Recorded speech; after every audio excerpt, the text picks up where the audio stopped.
this November. And I was speaking to Mr. Rollins, the band director. We have new relationships established with France, Brazil, the Dominican Republic, Ghana. How many students have a passport? Okay. Do you know that New Orleans is celebrating its 300th anniversary in 2018? Do you know that? And the reason why people come to New Orleans is because of people like yourself, because you walk different, you talk different, and you got soul that people just don't have around the world. So this morning, it's about digital media. We also have another great person in the room that's going to be here. I want to give him a round of applause. Mr. Adrian Morgan, the CEO of the LGS Children Network. Please give him a round of applause. It is very, very important because there's a reason that you connect arts, media, and education. I'm going to turn the mic over to my good friend. I met this gentleman pretty much a long time ago, but he was the marketing director for MTV2. And he got married in Durban, South Africa. His wife graduated from Xavier Prep, and we just became friends. And this competition, Music Choice, was Take Back the Music campaign. This is the first time that this is actually happening. So you're the very first school in the country that Music Choice is doing a morning workshop. So give yourself a round of applause for being a great audience. I'm going to give the mic to Mr. Noel. Thanks, Damon. Good morning, y'all. How y'all doing? My name is Nolan Baines, and I work for a company called Music Choice. How many of you know Music Choice? You guys watch videos on demand? The audio channels and all that? Well, I'll just give you a quick overview. Music Choice is a non-traditional music network, and what that means is we have platforms that allow you to select the music you want to see. Unlike, I don't know, let's say BET, where you just have to watch a screen and you watch what they give you. For us, we have a platform on VOD where you guys know all about it. You can order your own videos, you can pause the video, rewind the video, whatever. We also have about 47 different audio channels in 55 million homes. So when we play a song, 55 million homes essentially gets that song, right? So with this network, we have the ability to kind of put the control back in your hands. So recently we launched a network called Music Choice Play.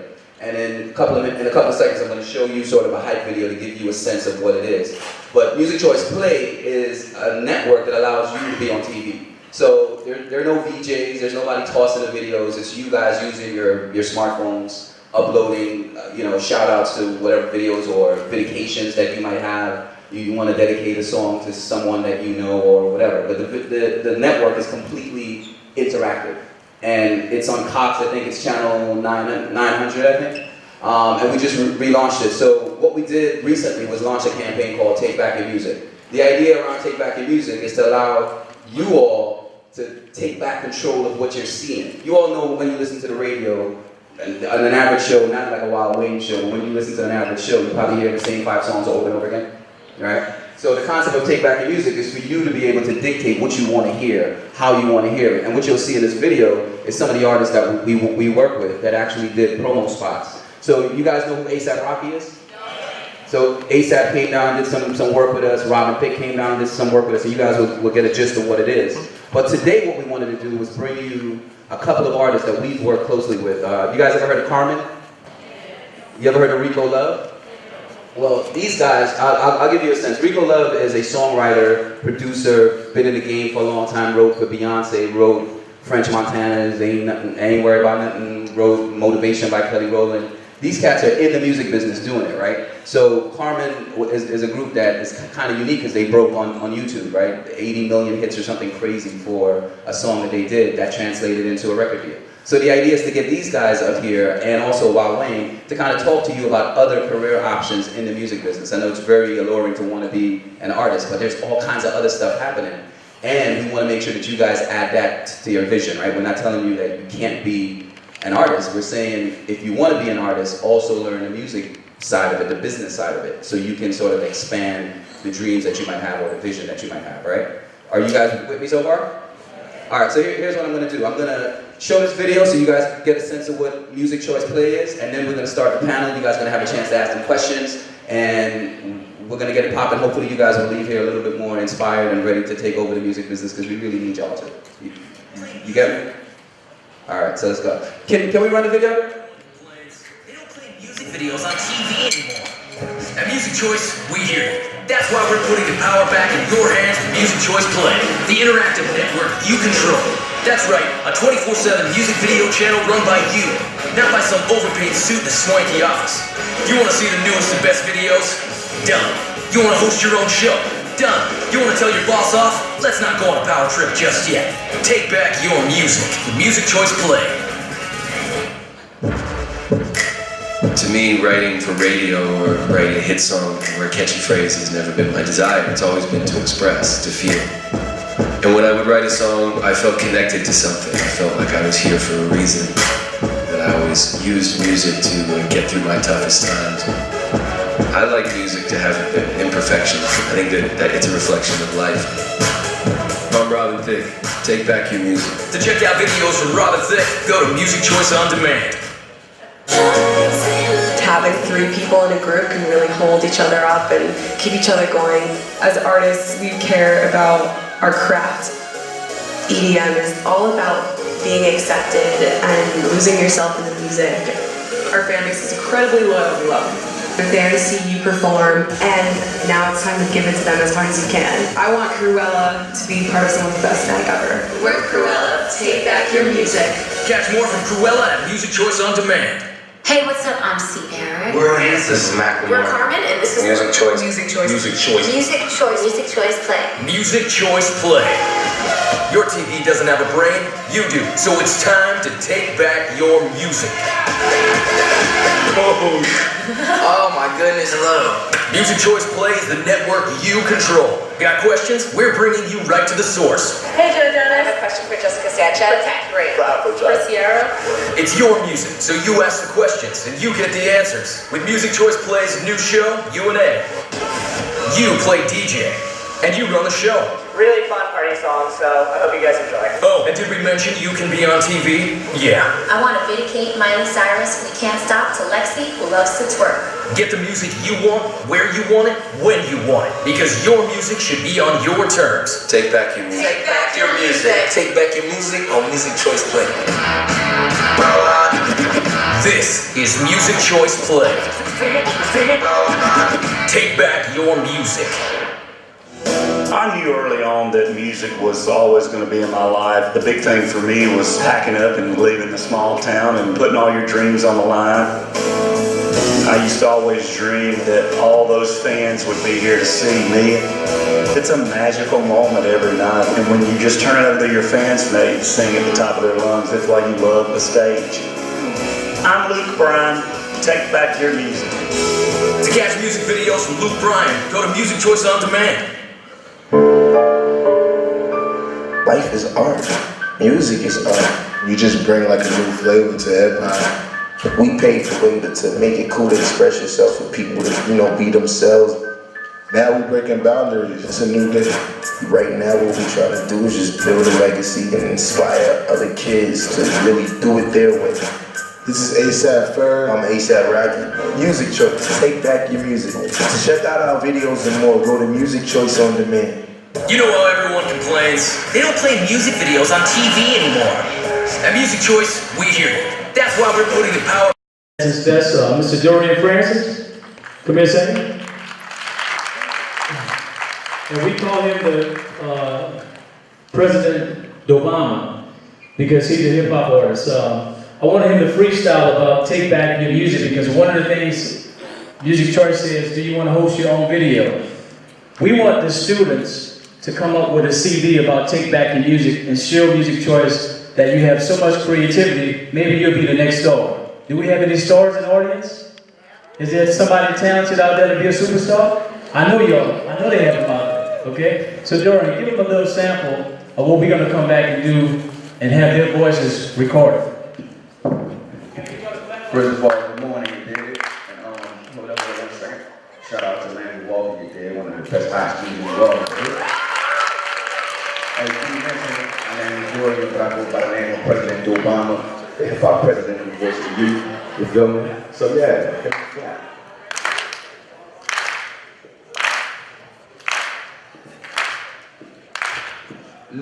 First of all, let me thank God for letting me make history. I wanted to be clear and concise. I want y'all to hear it. Look, first of all, let me thank God for letting me make history in New Orleans, not being behind balls, seeing cop calls who pandemonium on my peers, just like the fans of rock stars. So many drop jaws. Abandonments with kids and vehicles banked up like pot call. I'm not an outlaw, so stop saying that I'm selling heroin because I ride around in a hot car. I work hard for it. I'm talking about working at the Hilton, scrubbing and mopping floors for it. And all you gotta say is something negative. You act as if you perfect, pretending like you ain't never lived. Reckless, don't care if you're never proud of me. That won't stop me from striving to be a prodigy. Pete made history, Weezy made history. Landry Walker, sing along if you feel it. You heard me? Thank y'all. Thank you. We're going to get started. The reason why I had to do that is because 9 or 10 years after Katrina, the rest of the world want to hear your voice. So I'm going to bring up Mr. Adrian Morgan to start the panel. We have a great panel, so put your hands together for the CEO of the LGS Charter Network, Mr. Adrian Morgan. Thank you very much, Mr. Batiste. How's everybody doing today? Good, good, good. All right. Well, I just want to say thanks to everybody for coming out this morning. Thanks to Music Choice for being able to come here. And all the high schools in the city of New Orleans they could have chosen, they chose Landry Walker because they knew the charging bucks knew how to do it right. So I want to give a big applause to Ms. Lori, who's continuing to lead this school. We're going to next year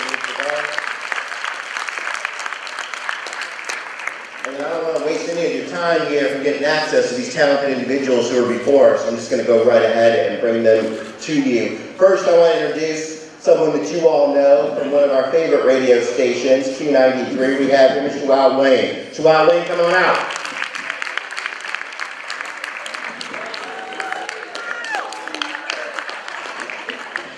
Good to see you today.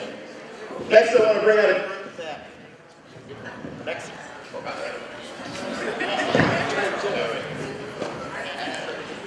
Might be a long morning. All right. Thank you. Next, I want to bring out a group that they don't want me to talk today. Let me bring out. Let me bring out a group here. This group is Karmen. Karmen recorded 37 videos on YouTube, covers of other songs. They recorded their 38th. Look at Me Now. It had 86 million views on YouTube, bordering on the YouTube record. They are here today to talk about how that led to their record contract and their success in the music industry. Karmen, come on.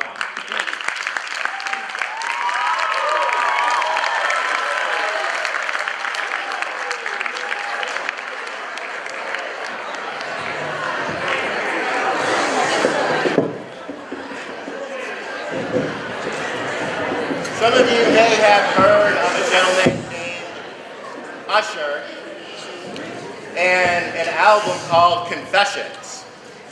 Rico Love is going to be joining us here in a minute. Got his break by writing a song that was on that album. That led to him writing songs for French Montana and writing songs for Beyonce, and now to him owning his own record label. Please welcome Rico Love.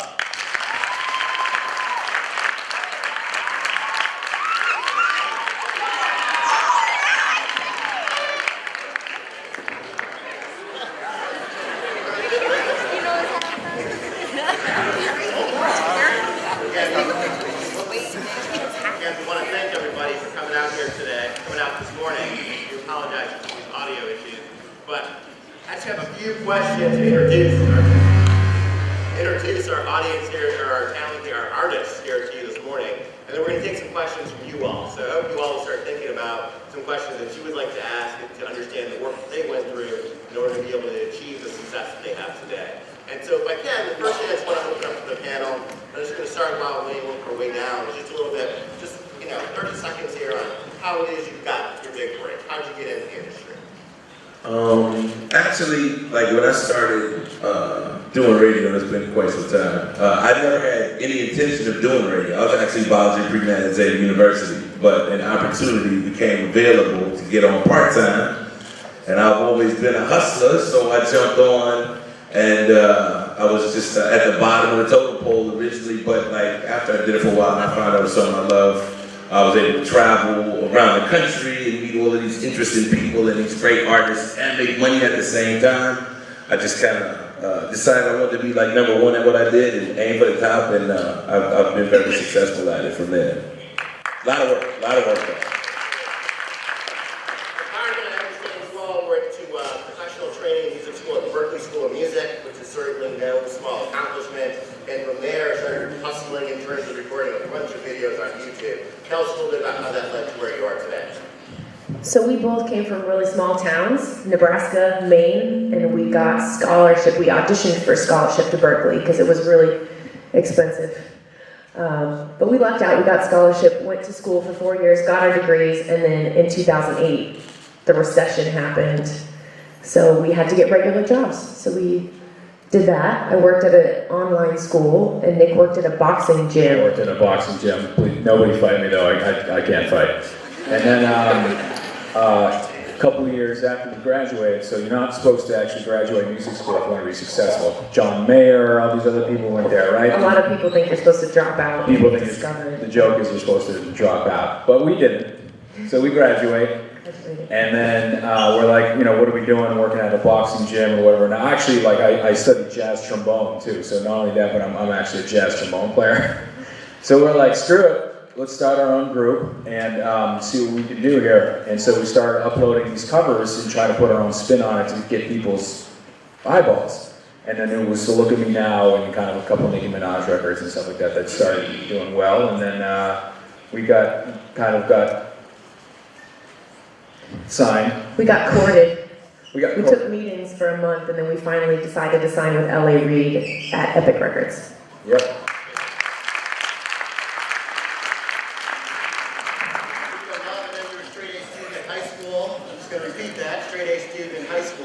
And now music artist as well as music executive. Talk to us a little bit about your role and your transition to this role. Well, I started off as an artist. I was signed to Usher's label, and then I came to his office and I was like, yo, I need money. And he was like, if I give you money, you'll spend it, so let me show you how to make your own money. So he gave me this track that Just Blaze produced, and I wrote a song called Throwback, which was on the Confessions album. You guys was really, really young when that came out. But the Confessions album came out, and the album sold like 29 million albums. And I was able to become, one of the most sought after writers just off the strength of that song. And then I just started writing different songs, Love Like This, Natasha Bedingfield, Boyfriend Number 2, Pleasure, Motivation, Kelly Rowland, Sweet Thing, Beyonce, and Daddy's Home, and a bunch of hit records. And saw success off of breaking artists that people didn't believe in anymore. So Interscope approached me about doing a label deal because I had what they thought was the ability to break acts that people had given up on. So that's how I got to where I am now. And then I ended up signing myself to my own record company through Interscope. That's excellent. Great. Rico Love, I'm going to have you keep the mic for a second, and you could share with our folks here still in school what you may think about as key items they should be focusing on now if they want to head in this direction. And especially since you not only are an artist, but you have other roles in the industry. Help them understand some of these other roles and things they want to do to prepare to be able to do more than just being an artist. Although being an artist is obviously a lot of fun and a great thing to shoot for. I think the most important thing that school taught me was structure and order and being punctual and being respectful of people's time. And, you have to have, it's going to be a lot of deadlines you have to meet. It's a lot of, jobs and hats you have to wear. There's a lot of people you have to show respect to. I think we should respect all people, honestly. But at the end of the day, you got to learn format. You got to learn structure. And when you understand that and operate as a professional, especially as me being a black man in the business, a lot of people expect me not to be punctual. They expect me to not be on time and not to understand structure and order. So to prove that wrong, prove that stereotype wrong daily is a blessing for me. But I think school, I was a straight A student in college. Even though I left college early, I was a straight A student in high school, and a lot of times people don't expect people who look like me and you to be in those positions. And I think that it's cool, and I love to catch people's attention like that. But school, more than anything, taught me structure and order, and I think that's the key to success, always. Appreciate that. you kind of when you want to jump in? Yeah, I'd like to probably add to that. Like, you know, in today's society, like, there's so many progressive courses that you can take. To be in New Orleans, there's like a gang of opportunities, you know, we're called Hollywood South for a reason. Like, they shoot movies here every day. And there's a number of jobs that are associated with that, whether you want to be an actor in front of the camera, whether you want to be a gripper, whether you want to be somebody that's behind the scenes or an editor or somebody that does the culinary part. Like, those are all opportunities that make a lot of money. You know, some people get just tied up on the actor side, but think about this. You know, if they're doing a movie and they're looking for a short white dude, like, probably none of y'all get the part. Like, nobody in here. So my point is, like, there's more money behind the scenes and things that don't need something so specific. From the music standpoint, I mean, there's, you know, some classes now, and I don't know if they offer it here, but teach you, like, editing for music. Not everybody's a rapper, not everybody's a singer, but you could be doing many different jobs in the music field that are not associated with being in front of the mic. You know, you may be a producer, you might be a writer, you might be somebody that does graphics. You know, there's big money in graphics now. Also, like, just kind of falling off of the movie side, like, just for example, like Karmen, like, they did a video that got 86 million views. Like, you can make money off of YouTube now. Like, some people don't know that. Like, you can set up where you are making money off of YouTube for every time somebody views your video. So maybe you could be a content developer, you know what I'm saying? But there's new job opportunities in entertainment now. You don't have to just be a rapper or a singer or an actress or something like that, or actor. Like, there's lots of other revenue streams. I think more than anything, though, I think you should have options to explore and see if something you love. Because at the end of the day, we can't keep saying you can make money at something. Because at the end of the day, if you love it, do it because you love it. Don't do it because, well, I can make money at this, because I know a lot of people who are very rich and not happy. So at the end of the day, find and explore these different things and these different options. But if what you love is to do one thing, and it really genuinely makes you happy, and you can only be the judge of whether it genuinely makes you happy or whether you think it makes you happy because you think you can make money from it. But if you love something, then do it. Jay-Z told me one time, he said that everyone has genius level talent. Everyone. In the entire world. Everybody has genius level talent. So it's something that we all are genius at. We gotta find that, discover it, and go for it. It's about believing that piece of it. Now, if you're only thinking about, oh, I can get rich off doing this, then your passion for it is not even correct. I would write songs and I would do music if it was for free. You know what I mean? That's something I really, really love. It just so happened I was able to get rich off of it. So I think that's the key, is to finding what you love. We're gonna get Karmen in here, and then we're gonna open it up for questions. So get your questions ready. Go ahead. Yeah, well, actually, to add on that, I mean, when you first started, did you think that you were going to be writing all these songs?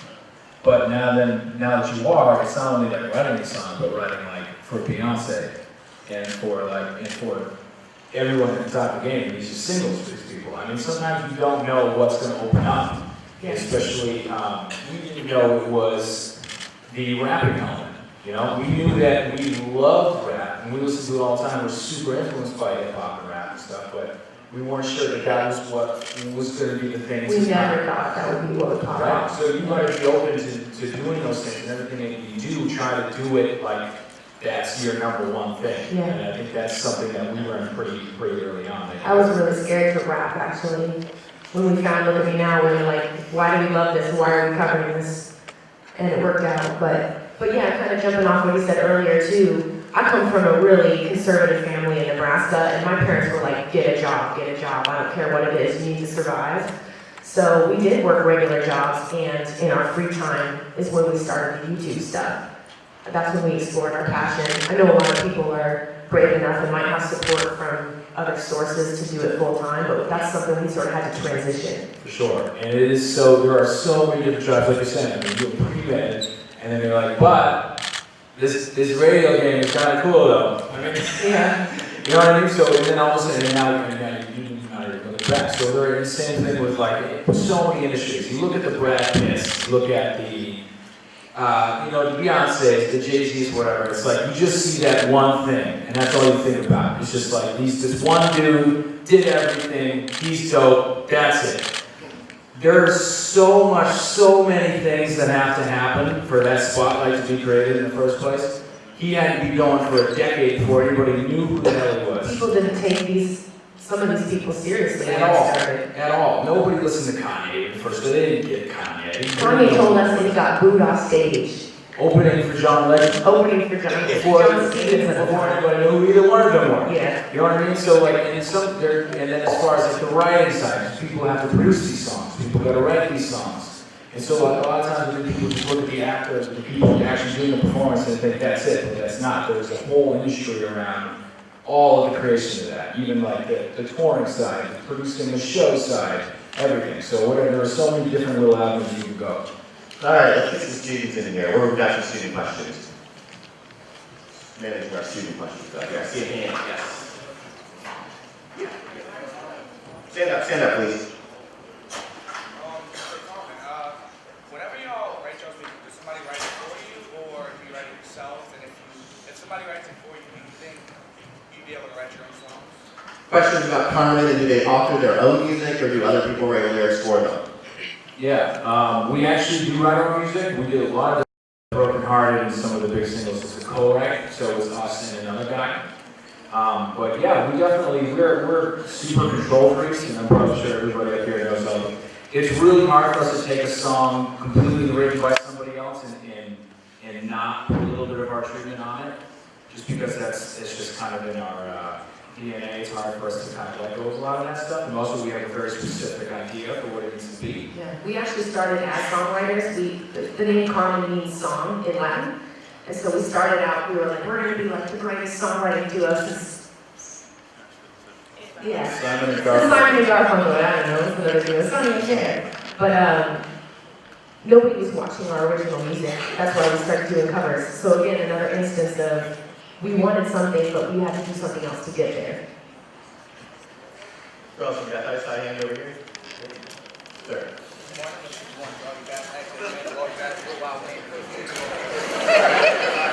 What's the question?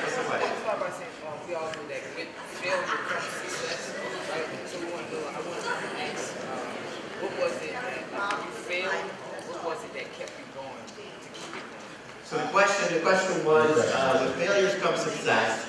Help us understand your failures and how you overcame those failures, those obstacles and adversities, and keep going towards the success we have today. Sure. I think, yeah, that's a great question, because you're going to fail, dude. Thomas Edison has this quote, like, so Tom, the guy that made light, made the light bulb, right? So he failed at everything. You look at Abraham Lincoln. I mean, there's like this whole list of his life, like nervous breakdown, lost his first wife, blah, blah, blah, all this crazy stuff, and then like elected president and changed everything. I mean, it's like, there are so many things, like you look at Lady Gaga, look at Katy Perry, you know how many labels they were on before they became who they are, and how many songs they put out, how many times they cried, and the tears and everything. So from our perspective, we read those stories and read about that stuff, and you kind of have to be like a horse with blinders on and just see where you need to go and just get there. And there's going to be all this distraction around you, but you just need to block it out and just not worry about it, because there's going to be a lot of people that are going to do a lot to try to get in your way. I think that when you fall, I think you remember the feeling that you felt when you fall. You remember the pain that you felt, and you remind yourself of what it feels like, and also you remember what it took to fail. So now you realize I'm not going to do those things that make me fail. My next time going up, if you give up every time, nobody wins the first time around. Michael Jordan missed a lot of shots. You know what I mean? Honestly, was one of my favorite basketball players. Had some of the lowest percentage of shooting. So it just shows you that even though he was led the league with scoring, he missed a lot of shots. And that's just the name of the game. We don't win until we know what it feels like to fail. So I never had nothing, no one tell me, oh, this is the lesson. I just learned it myself. I taught myself the lessons that I was supposed to learn from losing, and I just kept going. When you believe in something, you just go for it. Well, I wasn't real successful at first. I won't even front. Like, people really say, you don't have a voice for radio. People told me I sucked on radio. And like, as cliche as it may sound, I really made haters like my motivators. Like, that really pushed me to want to do like bigger and better things. And really, I had a goal like really to make it to the top of my craft. So Like, even my parents wasn't feeling me doing radio. So, like, I really didn't have a support base, because they were like, you're about to be mad, God, why are you fooling with this radio stuff? I was like, it's what I like to do. Like, and I started figuring out that I was actually kind of good at it. So, like, then I got a little cocky, and like really went all out, you know what I'm saying? And I tried to do all things everywhere, learn all parts of the radio game, first floor to the top floor, like what does each one of these jobs entail? Because like every time somebody told me I really wasn't that good at it, like it just pushed me harder, like I'm gonna show them, you know what I'm saying? And I've been very successful at what I've done for a long time, but it was only because like I couldn't do it. It was almost like that forbidden fruit, like so once they told me I couldn't do it, it made me want to do it more. So like that's been kind of my motivation factor. It's lucrative too, so let that happen. I know Rico's talking about the love of it, but I like the love of it with the money on top of it. Like that's a good thing, you know? Yeah, have you seen the YouTube comments lately? It's crazy. That's something you have to get over to. Early on when we did videos, we were like, really? Do we suck this much? But we noticed as soon as like all of our, because we put the covers on iTunes and stuff, you usually pay like a little mechanical, all this royalty stuff business, right? And then you put them on iTunes, and we noticed as soon as all the comments were all like, you suck, you suck, you suck, views and sales would go way up. Yeah. So we're like, Yeah, haters, that's motivators. All right, who else is there? I see a hand right here from this young lady from the purple. Yeah, you can stand up. Please, yeah, please use the mic, that'd be great, thank you. This is a question for everybody. What's the most difficult part of your job? Sorry, somebody can you repeat that? What's the most difficult part of your job? What's the most difficult part of your job? I think the most difficult part is dealing with artists, you know? You understand, like, it's tough. I own a record company. I have artists signed to me, and I made a career of writing records for artists. So if you had, you know, 35 number one records, and you got somebody came in who had like none, it's hard when they try to tell you how to hit records just now. You know, and so you understand and study a formula. So I think a lot of times dealing with acts who are very creative and, you know, sometimes they think they know based upon the emotion and how they feel. Sometimes they don't know. Sometimes they just need a hit. And when the record company's telling you, like, oh, we need you to give them a hit, and you're trying to help them. And you get in the session with them, and they're like, no, I don't think it's just sound like this. And you're like, sweetheart, if you know, I wouldn't be here. You know, so a lot of times, that's the toughest part. Everybody's an expert. And dealing with, and even I own my own record company and dealing with my own artists and the egos and the different things. You got a bunch of people in everybody's ear telling them how great they are. You got your aunt, your uncle, your cousin, your manager, who's usually the aunt, uncle, and cousin. So telling you, oh, well, you this, and they praising you. Sometimes the people who really don't, we get overshadowed. So I think that's the toughest part of my job, is dealing with the actual artist. So as the educator, and not to cut you off, but what's the crazy part of it is some of the most seasoned artists are the ones who listen the most. Like, you know, Beyonce allowed me to write the entire song. Usher allows me to do whatever I want to do. T.I. let me do whatever I want to do. But then a lot of times the newer acts, they're the ones who be like, no, we want to say it like this. And you're like, I don't think you should. But so those are the things that you got to hurdle, and it's about compromising. If I come in and throw my ego around and say, well, listen, I've done this, it's counterproductive. So we got to kind of find a way to, you know, show humility and compromise and meet in the middle. So that's the key. I'm glad you interrupted me, actually, because it even better underscore what I wanted to share, which is that as the educator, I just wanted to say that my takeaway from that is that it's always great to keep learning. And especially as you're talking about the greats like a Beyonce or Jay-Z or whomever saying, here, take it over, lead me. It just goes to show that at every level, there's going to be somebody else who can help you continue to get to that next level. Excuse me, we got a couple questions. If you could change one thing about your life, who would it be? Change one thing about your life, what would it be? Why don't we start with Wild Wayne on that one. Work our way down. I don't know if I would change anything. I like my story, you know? I kind of think everything kind of happened for a reason. Like, there was some things that I was looking at and like, oh God, this was the worst. And then a month later, like, I was like, oh, this is why it happened. You know, like, I had scholarships to a number of colleges around the country, you know what I'm saying? Like, for academics. But I wanted to stay in New Orleans, you know what I'm saying? Because I wanted to do voluntary pre-med, like I said earlier. J University had one of the best programs in the country. So it was right here in my hometown. So if I would have left, you know, I probably would have never been Wild Wing and probably be the Wild Wing. So I don't really regret much that I've done, you know, in my life. I can't say I changed anything, to be honest with you. I wouldn't change anything. I'd probably want to be taller. That's about it. Yeah, we pray every night for guidance, and there's times when something's going on and we're like, why is this happening? And we find out later. So, no regrets here. Okay, we got another one. Okay, I think we have our last two questions here. Say So, that. you got a question, now try and get your hands up to this gentleman here. Do you have a microphone for you? Hey, say about this place I'm on YouTube, you know what I mean? I don't copyright, but it gets stolen and they hit for mail. Like, what y'all, tell me something. He said if you put something on YouTube and somebody else steals it and it sells for millions, or what is your advice?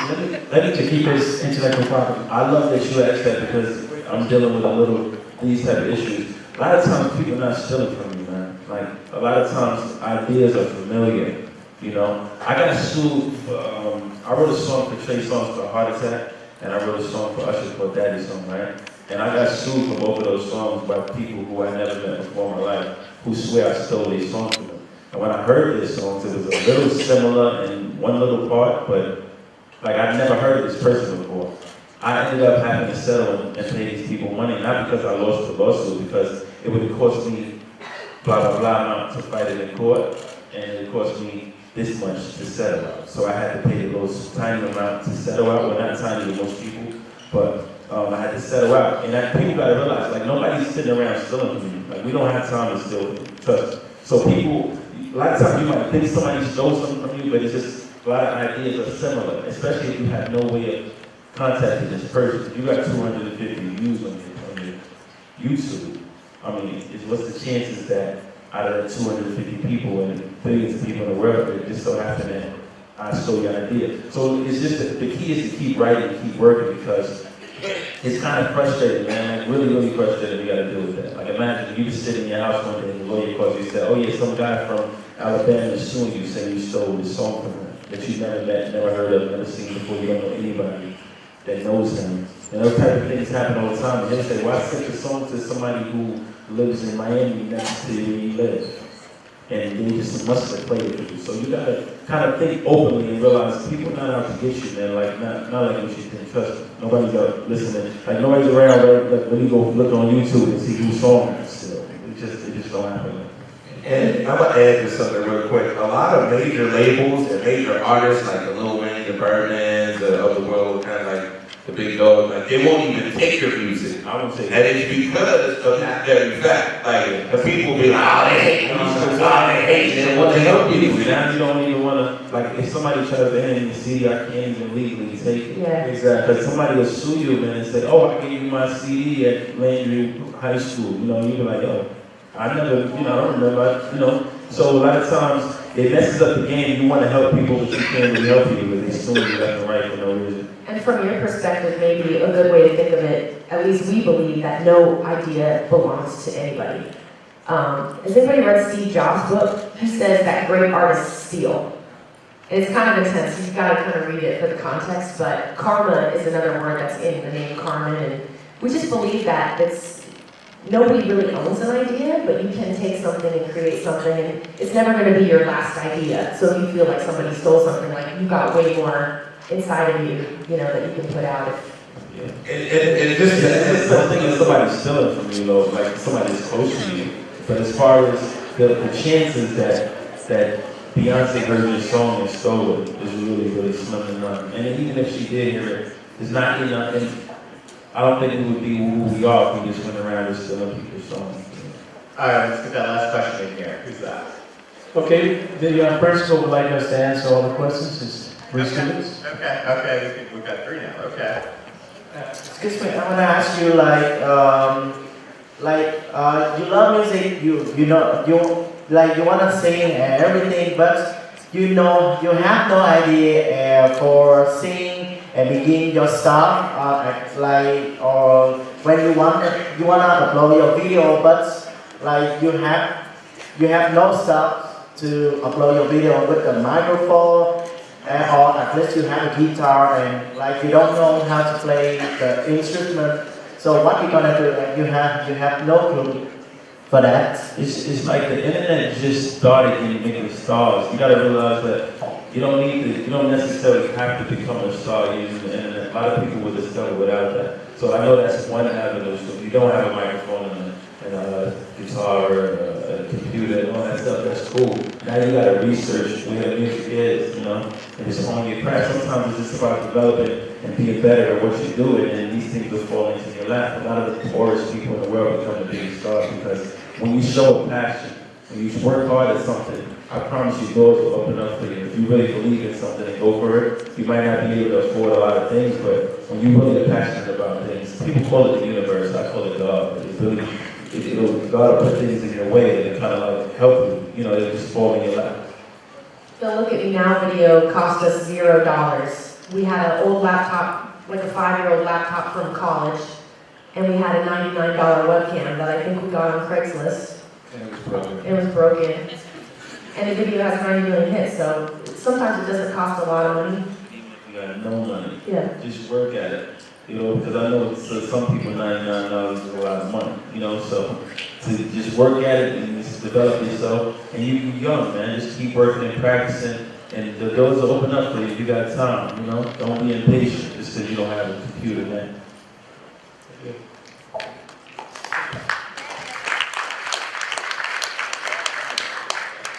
My question is to Mr. Rico. When we young, we got a lot of peer pressure and a lot of obstacles against us. Like, what kept you motivated, Mr. Rico?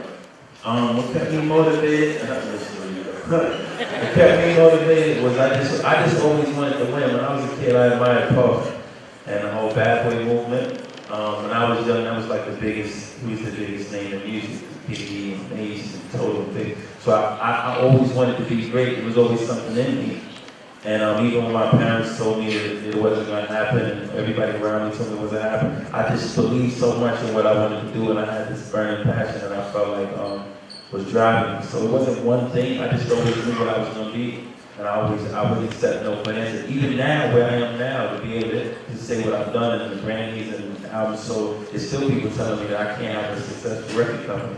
So those type of things like that, they drive me. There's always going to be people telling you no. I don't necessarily entertain the no's. I just know what's going to happen. I know my future. It's almost like I can see it, and I believe in it so much. It's almost like I'm excited. So I refuse to give up at anything.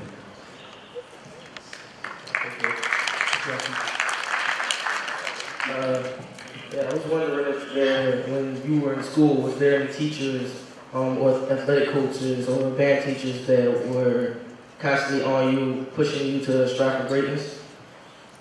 What a great question. Yeah, man. I did. I had that. I had people that was on me. There's a guy named D'Artagnan Brown who used to be on me every day. Like I thought he hated me, and I realized he really just saw something special in me and believed in me. Even when I got older, Usher, like Usher used to be hard. And I toured with Usher. He used to make me change my rhyme. I used to rap on his set on the tour. He used to make me change my verse every night. And I used to be like, yo, for what? I'm like, well, I can change my, you don't change my man. So I had to do that, and it kind of was on me, and pressured me to just be great. And now I can write songs quickly, I can think, and I can adjust. So those people that's on you, it's usually because they believe in you and they really see something special in you. You ever notice I was always like one person that teaches extra hard in the class? That's usually the person they see the most potential in. So you should feel special. That's how I feel. Unless he's just a jerk. One more question. What is your definition of dedication and commitment?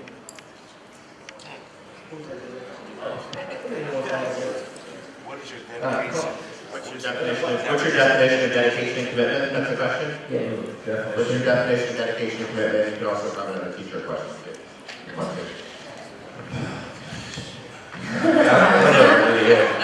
I don't know if I really had a teacher or whatever that really pushed me. I'm kind of self-motivated, but my dad would like really push me more than anybody else. So, and some of my uncles and stuff, you know what I'm saying? My definition of dedication and commitment. Wow. I'm gonna take dedication, I guess.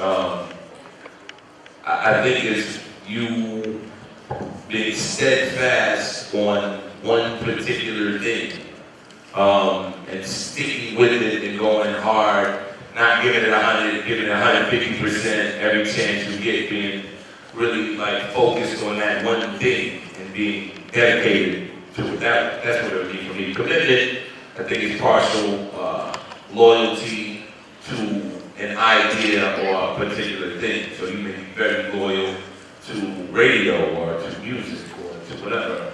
Yeah, I guess that's my definition. That's good. That's a tough one. For me, I mean, as far as commitment, to do something, to be successful, like as successful as you really want to be, you have to think about, am I going to be doing this anyway? Like if you, I think money is great, and money is something that will come if you're really all in something, but commitment, you got to be absolutely, like, if I'm going to die tomorrow, I want to spend this last day doing whatever I'm supposed to do. So I would say commitment for me is that, just finding what that is and making sure you stick to that.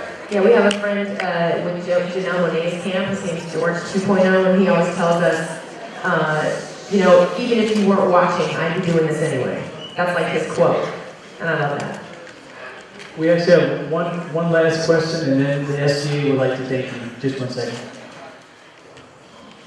I want to ask, how often will y'all go back to y'all hometown and give back to the community and spend time with your family? Honestly, I don't get to go back as much as I would like to. I give a lot of money and I try to help out, you know, when I can. And I definitely spend a lot of time with my family, and I have to come out and see me. But as far as being present, that's something that I haven't been able to physically do at this point as much as I would like to, because, you know, you're so busy working and wearing a lot of different hats. But I think that a lot of times people at home, they make that as an excuse, and you get the backlash. I was here with Lil Wayne, and I saw a lot of negative energy towards him, and I felt like I couldn't believe he does so much for New Orleans and just wearing it on his chest and just really showing that somebody could make it out. And for the negativity that I saw that was, you know, bestowed upon him, I really couldn't understand it, or I could not appreciate it, because people would have to understand how busy of a person he is and how much he's doing, but he always represents for his town and where he's from, and I think that that's the more important thing. So, you know, giving back is important. Sometimes you physically can't be there, but I think where your heart is and your passion and what you represent, I think that's the most important thing. I'm going home next week. I miss my mom. It does get tough sometimes being on the road a lot, and that's kind of, that is the thing. It's like you said, you just can't be in like 2 places at once, so you just gotta, it's a scheduling thing, and when you do get there, you want to try to maximize always. See the family, see the folks, see everybody, and like when you go home, we're from such small towns and you never show up, it's a big deal, but you want to try to, you know, just get around, say hi to everyone, and make sure that everybody's in the loop, you know. Promise, this is actually the last question that we wanted to recognize Mr. Wilbur Rollins. He's a great band. I'd like to give him a big round of applause. And one of the things that we asked the panelists to come back, including while Wayne and I talked to us about Nolan, but you're definitely welcome to come into the band room. There's a tremendous band. Some of the students went to Japan on an exchange program, and we're doing more to expose the band around the world. But it'll be a great collaboration because some artists, hip-hop artists, are doing recordings with live bands, and that's one of our goals, to do something with some great artists like yourself. How do local artists get their music into your hands? How can local artists get their music into your hands? Is that possible? You don't want it in our hands. I put it into the fans' hands, if possible. Get the fans first before you sign a record deal. Get the I don't fans. accept music from people. Like really for legal reasons. I would love to. I hate that I can't. So I really want to touch the people, you know, be more, but it's just not safe no more, man. It costs me a lot of money to shake somebody. If you give the music to the fans, though, he's gonna call you. Yeah, when you make noise on your own, but also when it's a chance meeting. It's about playing your role and playing your position and meeting different people, because if you're in the right place, right time, like my man Byron right here, imagine if you knew him and you developed a relationship with him, and he brings it to me. That's a better way. But as far as somebody coming the streets or they can't even send music to my company anymore. I can't even allow it. It's just a risk we gotta take. It's terrible that it gotta be like that, but that's the new game. The internet is just a new game. So it's just a different way of going about doing music, and you can't risk that lawsuit element of it. It just takes up too much time and money. But again, we put our stuff on the internet, and then the labels called us. We had 1 million fans before we got a phone call. I'm gonna just piggyback off of what Rico said. Like, relationships are really important in this business, because it's a who you know business. So, like, build relationships with that connection, or even if it's a DJ, like, go to their spot early. Like, I'm trying to come in at the hottest spot of a party or something. Like, go early, like when they just start at 6 o'clock or whatever. If it's a dance or something like that, and start building relationships. As for myself, I accept MP3s at 504 Radio at Q93.com. I have a show that I do on Sunday nights that's strictly for Louisiana artists called 504 Radio. If it's really good, if it's really clean, if the content is appropriate, I've played many artists that I've never met, just they had that good music. Now, a lot of them get deleted. I will tell you that, because some of them are terrible. But I do give a lot of artists a shot on that particular show. And then I'm gonna just share, I do music conferences as well, and I had a group of program directors and music execs on the panel, and the theme that they just kept saying is like, radio and record companies are not building the next star. They're looking for the next star. So what I'm saying by that is, make your star shine bright enough to attract their attention. They're not doing these deals with artist development anymore. Those days are done. Like, you really kind of already gotta have a movement, you gotta be kind of polished, you gotta have 10,000, 50,000 or 1 million views on YouTube. You gotta have high hits on SoundCloud or whatever your source is. But them to be really interested in you, because there's a lot of competition nowadays. There is, and that's super true. I mean, like, as far as the development, this isn't like 95 anymore. It's totally like, you gotta think of yourself as a business all the way, and absolutely, you gotta think of yourself as a business and your own label pretty much, because that's really the only way you're gonna, not the only way, but that's how to make sure that you know you're gonna do something. More than anything, though, you just gotta focus on being great and being talented, because if you do encounter somebody, I don't necessarily require for somebody to have 10 million views or 100,000 followers. Obviously, if I run across somebody like Karmen who had that, obviously that's a layup for me, and it's super easy, and I would love to have an artist like that. That's a blessing. But it not necessarily makes you or break you. You know what I mean? This is just a once in a lifetime type of thing. It's very rare for those Justin Biebers and Karmens to be discovered on the net. But what it is talent. Is talent. I run into an artist and I signed Tiara Thomas, and she was just playing the guitar, singing a song, and she ended up doing the Wale song Bad and writing that song, and then it becoming a huge hit. But if I see you and I meet you and I see your talent, that's better than you handing me a CD. That's better than me seeing it on the internet, because at the end of the day, like Wayne is saying, like, I believe in developing artists and I believe in talent and great people. Like I said, I can't accept music like how I would like to accept the music, but put yourself in a position where you can be in front of somebody and then it's easier. And also, you guys gotta focus on just being great. You're young, man. Just don't rush it. Just develop yourself. Develop yourself. Work, and build yourself. I'm 30 years old. That's the way I'm at. So you understand, there's a lot of time. And to you guys, I'm probably ancient, but I'm relatively young in this business to be able to own a record company and do what I'm doing. But just work hard, man. Don't rush it. Just be great. Thank you. We have to go close, but I want to let the audience know that tonight they're going to be at the House of Blues with Sean Kingston, Rico Love, and Karmen. So the SGA wants to tell you something.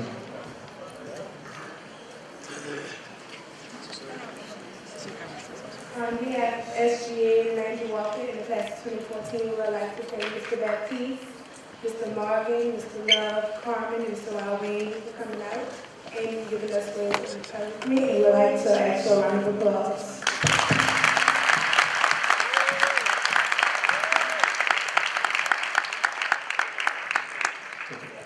Thank you very much. You're dismissed. Now, Mr. Adrian and maybe Nolan, before the students leave, is there any photo opportunity that we can do with the students? Sure. Everybody wants to take a photo with Mr. Rico, Mr. Karmen, and Mr. Wayne. Can the Dose of Kind staff come out as well?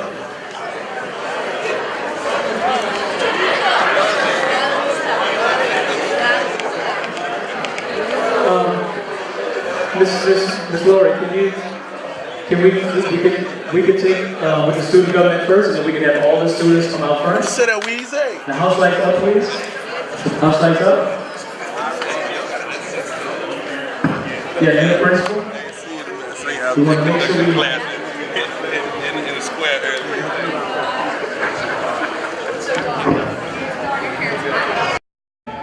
Good. What up? It's Rico Love. Came down to New Orleans for a special visit. Had to stop by Landry High School, show love and respect. The students are great, talented, gifted people. It was an honor and a pleasure to be able to come out and share some knowledge and